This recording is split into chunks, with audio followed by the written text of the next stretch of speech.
Today I will rank the main villains of every book of Avatar, The Last Airbender and Legend of Korra.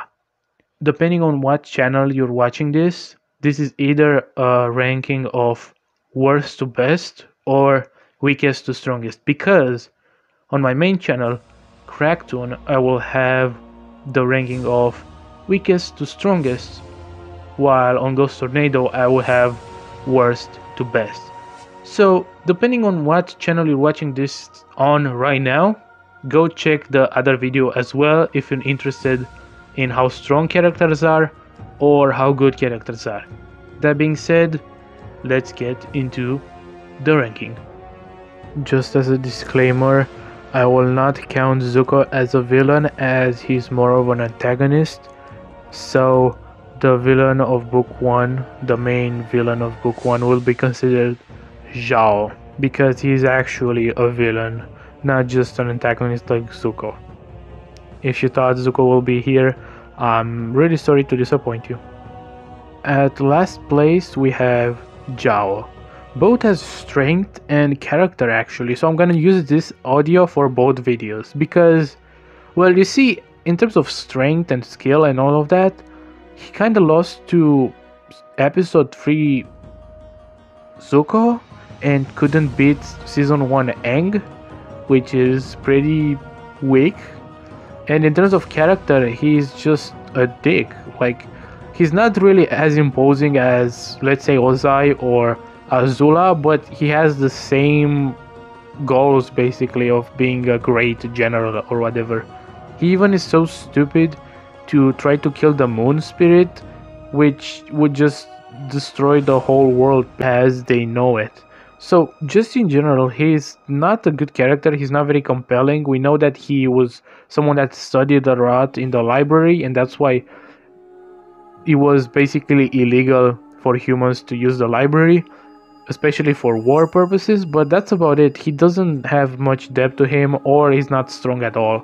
So yeah, just as a whole, he's a poop character, strength-wise and character-wise. Above that we have Unalaq. Why Unalaq and not someone else? Because I feel like season 2 really was focused in a weird way. Like, they didn't really solve the plot with the Civil War, and everything was basically was captured by this Vato plot, which could have been like its own season, or could have been more spread, so the Civil War also is relevant. But the Civil War part of Unalaq's character was completely let down for just well, I need to take the power of spirits. I really feel like he could have had the potential to be a character that tries to be spiritual and be in peace with spirits, and Vato to be the one that really tricked him. But at the end of the day, he just wanted power more than even peace with spirits, and he just isn't that compelling compared to other characters, and his motivation is really unclear. We don't, at the end of the day, know if he actually meant what he was saying or he was just saying it to get power, which is a good thing on one hand, because you can say, well, see, he's niveling, he's like, he's lickery, he's like, you don't know what he wants. But on the other hand, the fact that you don't know what he wants kind of takes away from his philosophy and ideology regarding spirits, you know. So that's why I think he's a solo on this list. Though the next entry is not that high either, which is Ozai. Don't get me wrong, he does do his job in the story, and Mark Hamill voices him incredibly, but he's just not as menacing as he should have been. The first time we actually see him in combat, Zuko kinda chooses not to kill him when he could have, or at least he could have really injured him. And then the second time we see him, he basically loses to Aang. Like, that's the only 2 times we see this person fighting on screen, and he's not very menacing. And I just want to say that that should have been a big point about him, that he can beat people, I guess, that he's very strong, he's menacing. But he just wasn't, or wasn't enough to save his character, which is very one dimensional. He doesn't really have a goal. He doesn't want to unite the kingdoms like his grandfather did. He just wants to rule the world as, a authoritarian idiot that just wants power. Like, this is all that there is to his character, unfortunately. So therefore, I can't place him any higher on this ranking. Someone who is close to Ozai, but ultimately way above. The point being, they serve almost the same role and they have similar ideologies, but Kuvira, who is above him, is just way better in my opinion. Not only that she truly believes in what she's saying, that she will unite the Earth Kingdom under her, leadership, but she is actually menacing and she actually beats Korra a bunch of times. And then I'm pretty sure, if I remember correctly, she beat both the Beifongs or just one of them, the Beifong sisters.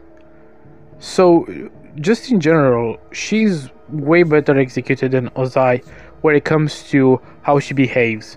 She is, an authoritarian, but she's also menacing and she doesn't look weak by any means up until the end of the series when Korra saves her life. She's menacing, she has a goal, an ideology, which I don't agree with even in the slightest. But she does look like she actually believes what she's saying. She's not one dimensional. She wants the best for her country. She just goes the way too wrong way about it. And this is essentially her character, which ultimately I believe is better than Ozai's. Also, just as a side note, while Ozai is pretty hot himself, like he's a very, like, yeah, I wish he was my daddy, I like Kuvira better. I think she's a little hotter. So, just saying. I think she's hotter than Ozai. Might be unpopular opinion, but what can you do? Here we are in the top 3. And number 3 is Azula. Azula, it's a pretty complex character actually, and while her goals are basically, well, she's just kinda evil and kinda wants to rule the Fire Nation, that's her goals. But she is obviously psychologically and I would say psychocon.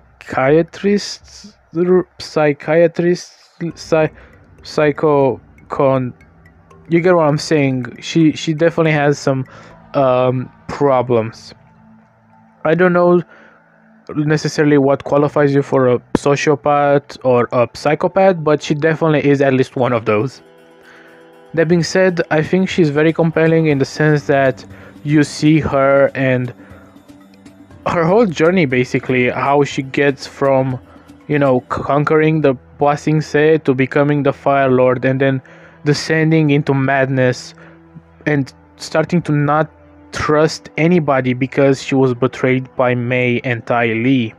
I think that's a very compelling arc, and I think she as a whole was portrayed as menacing and winning a lot, while not winning every time, because there are certain points in the series where she loses or she's beaten, which makes her being not a Mary Sue like some other characters that just win. She doesn't just win, she has a lot of flaws. She's ultimately not a Mary Sue or whatever BS people call characters that they don't like these days. She's ultimately a complex, well-written character who is scary, and she's just cool. She's just awesome. And she's considered hot by the fandom. And I'm like, okay, I see what you're saying. I don't personally think she's hot, but her flames are. That's why they're blue. And this is all I'm gonna say about Azula. I did that whole hot bit just to make a pun about her blue fire, but now I'm just talking out of my ass, to be fair. Going to number 2, it's Amon. A lot of people, and I need to address this, a lot of people think Amon is bad because of the last episode when he was revealed, spoiler alert, that he is a bloodbender. But I thoroughly disagree with that. I think the fact that he is a bender, yet he still wants bending to not be a thing, it's even more compelling. You see, if someone is, let's say, black, and they want equality between black people and white people, it's easier to see because obviously they're oppressed. But when a white person who isn't oppressed wants that equality, that's way more compelling in my opinion. And this is basically Amon. He has the power, yes. He can use bending, yes. But at the end of the day, he still stands by his ideology that bending should not exist, because a world without bending would make a world with equality, basically. Because of the government and just in general the way non-benders are oppressed and disadvantaged in general by the fact that they're not benders. Being a bender makes you have better job opportunities, have a better life.